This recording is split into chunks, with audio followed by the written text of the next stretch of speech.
What's up, guys, and welcome to another episode of the Powerhouse Mentality podcast. I am your host. I am Caitlin Kenneth Smith, and on today's episode of the podcast, we're going to talk about a couple things that have been floating through my mind over the last couple days, and a lot of the stuff that I talk about on this podcast either comes from books I'm reading, podcasts I'm listening to, but a lot more come from life experience and clients. So I have conversations with a lot of people every single day that I'm working with that I'm helping to become the best version of themselves with fitness, with nutrition, and of course with mindset, because that's the foundation.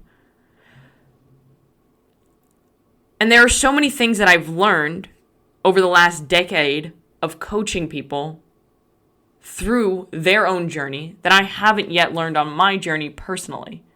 So it's really helpful for me to be able to have the experience from coaching other people and seeing what they're going through in their life and working together to come up with a solution. Because remember, no problems, only solutions. And honestly, that's something that I truly believe in. No matter what's going on in your life, no matter how horrific something is, no matter how challenging something seems, there's always a solution.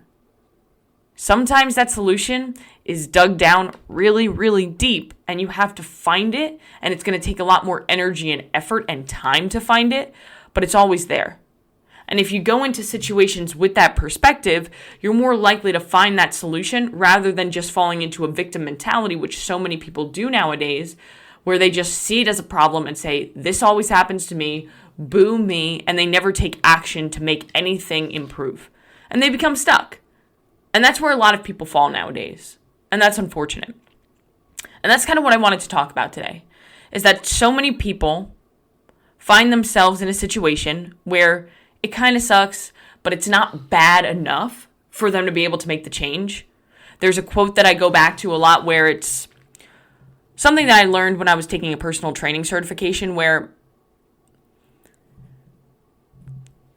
nobody will change until the pain of change becomes less than the pain of remaining the same. Because change is painful. It's uncomfortable. It's something that we don't necessarily want to do. As humans, we love routine. We love normal things. We love knowing what's going to happen. And the fear of the unknown usually holds us back from taking action or making a change that could significantly improve our life. Because if we don't know what's going to happen, a lot of the times we don't want to go into that situation. Think of it as I was saying, hey, come on into this room that you've been in before that's fully lit. You know exactly what's in it. Versus, hey, why don't you come on down to the basement that's dark and you've never been down there before. You're not going to want to go down to the basement, no matter how much you trust me. But you'll definitely go into the room that you've been in before because it's familiar. And that's one problem that a lot of people have, is they can't function when things become unfamiliar. Look, if you show me your routine, your daily habits, I'll tell you the person that you are. And I'm sure you can do this as well.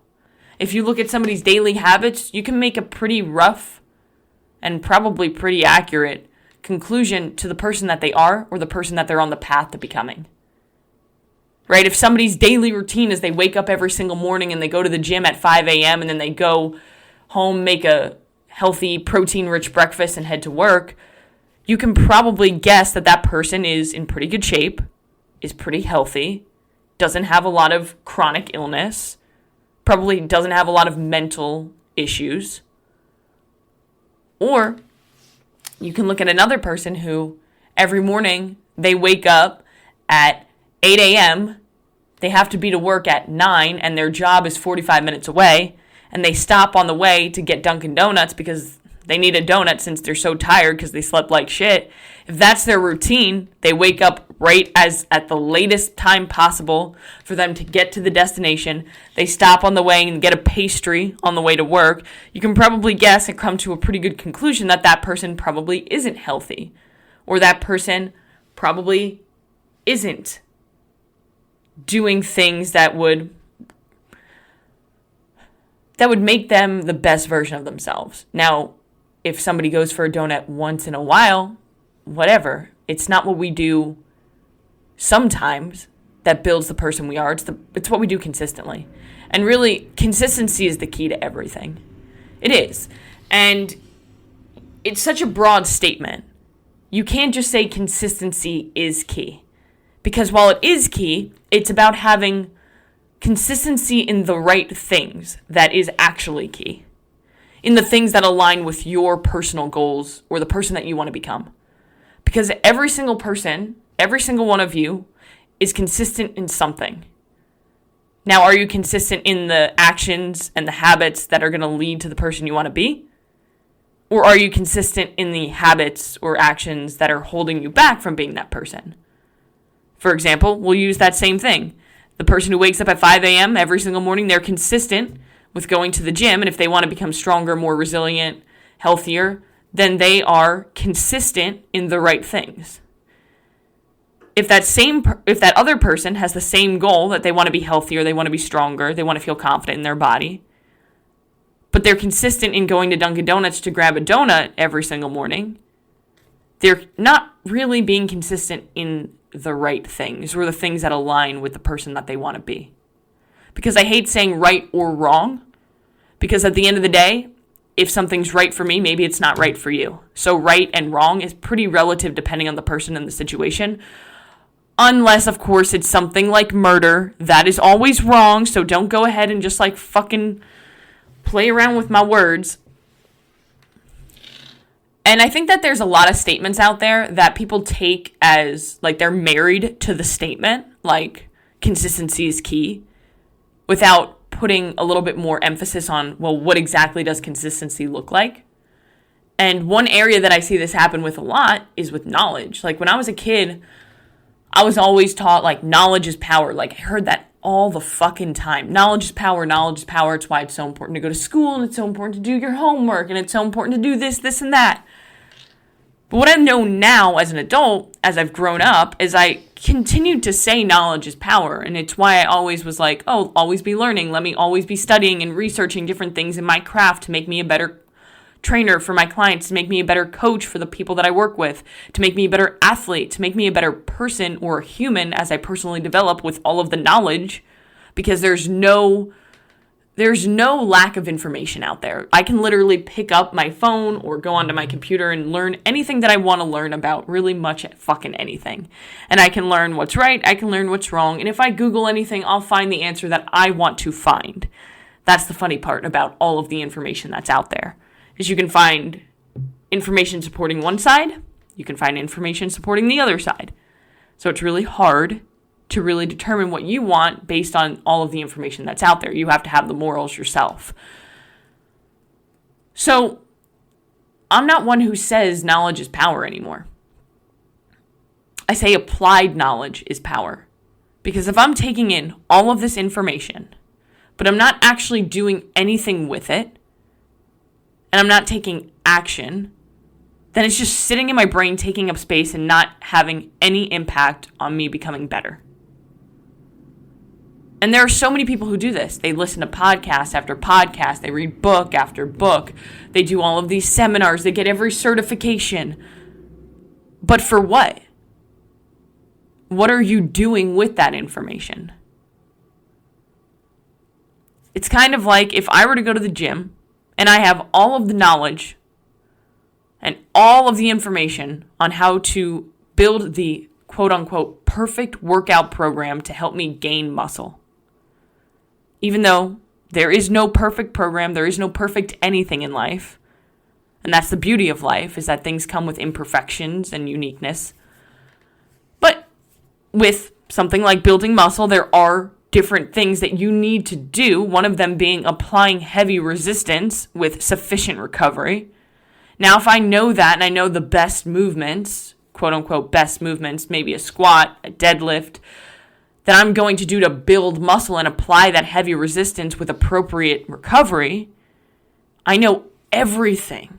Well, say I'm a fucking walking textbook on muscle building. And I go into that gym and I just kind of go through the motions and I barely put any effort into it.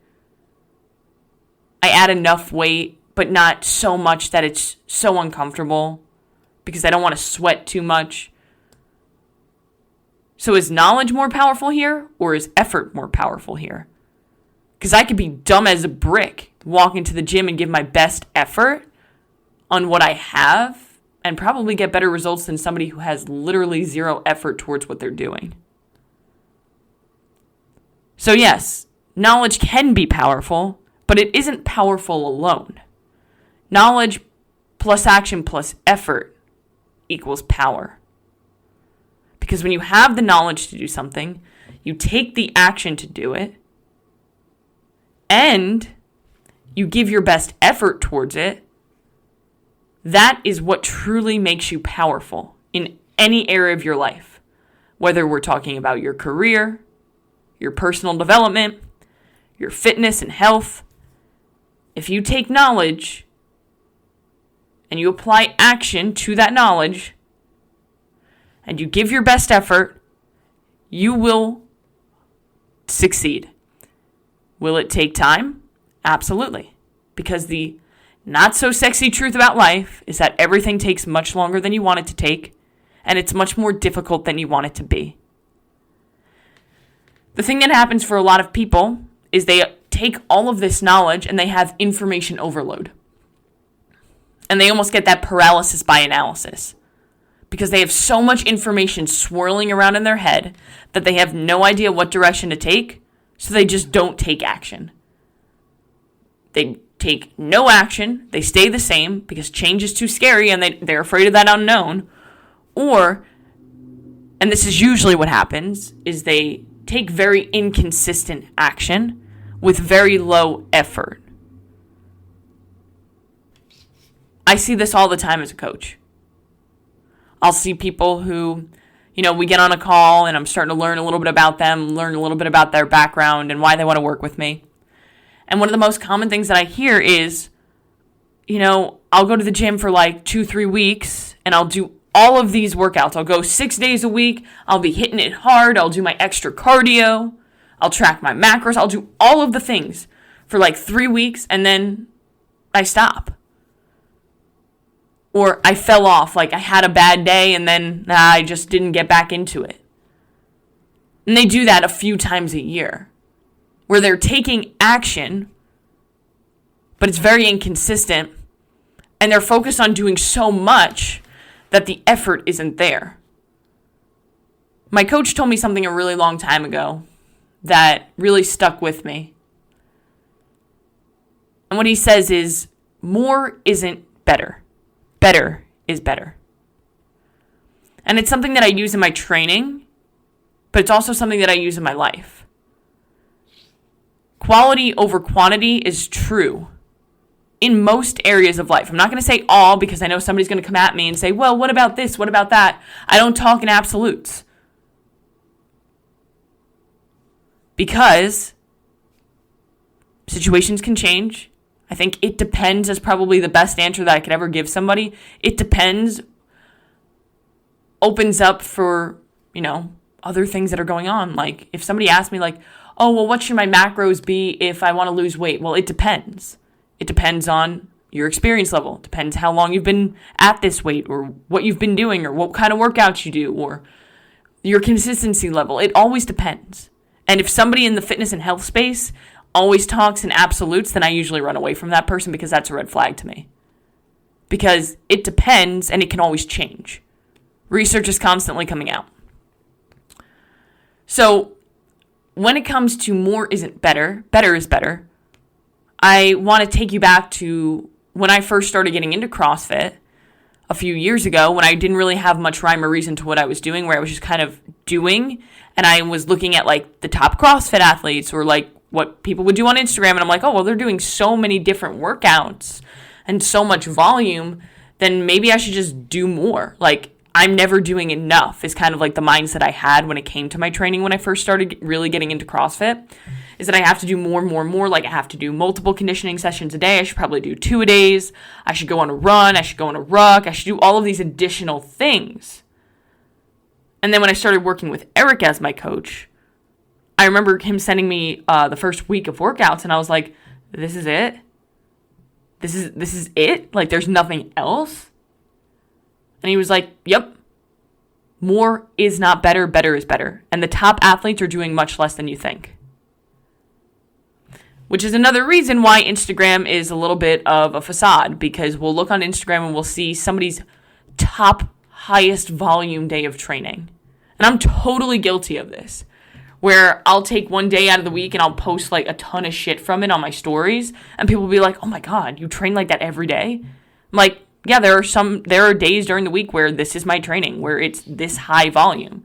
But then there are other days where I do an active recovery session and I'm in the garage for 45 to 60 minutes doing a zone 2 cardio piece, and then I'm stretching.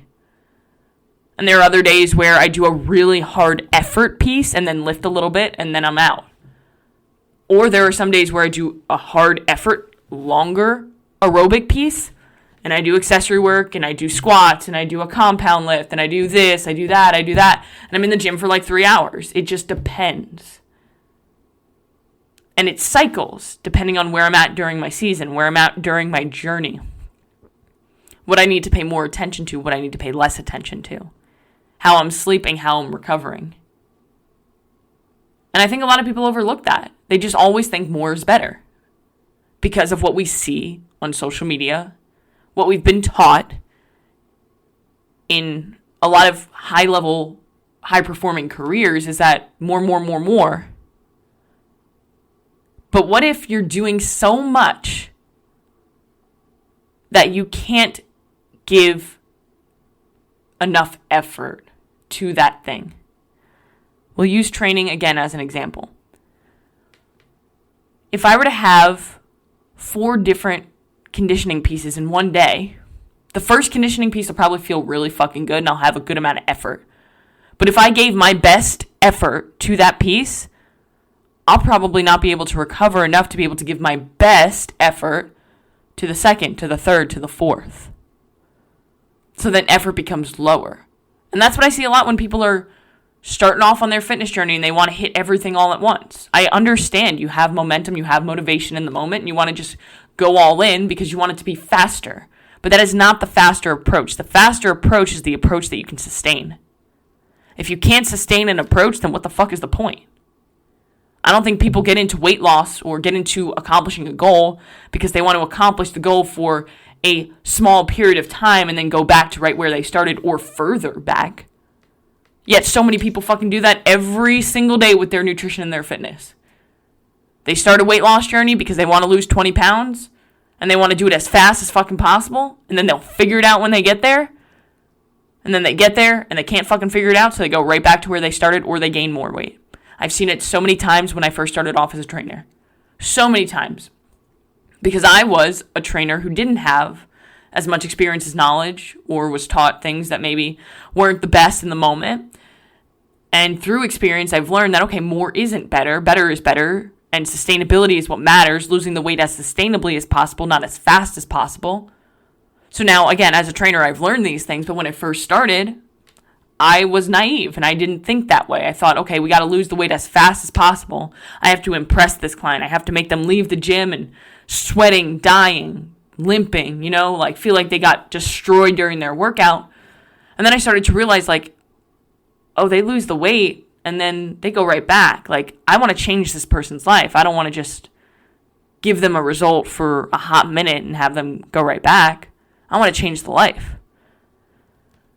And then when I started taking more is not better, better is better approach and focusing on quality over quantity and sustainability instead of as quick as possible, my clients started getting better results, but they were also keeping the results. And that's what truly matters. So all of this to say that in order for you to become the most powerful, best version of yourself, you can't just have knowledge. You can't just have a routine. You can't just have consistency. It has to be directed towards the right intent and effort. So applied knowledge is power. Not knowledge, applied knowledge. Routine is great. Daily habits form who you are going to be. However, if one day you are thrown out of your routine because life happens, which it will, if you crumble and fall apart and can't hold your shit together and function and still execute on the plan and keep the commitments you make to yourself, then what's the point? A lot of people fall into that. They are so regimented and so strict in their routine, but then as soon as something throws a curveball at them, they crumble and fall, and they eat 10,000 calories. Literally. I've seen it. And it doesn't make sense, because then you think back and you're like, well, why did I do that? It's because of the unknown. It freaked you out. You weren't safe, so you just took stupid action. That's what happens when we're put in unknown and stressful situations, is we're really showing our true colors sometimes. So remember this. Knowledge plus action plus effort is power. Quality matters more than quantity in most situations, and more isn't better.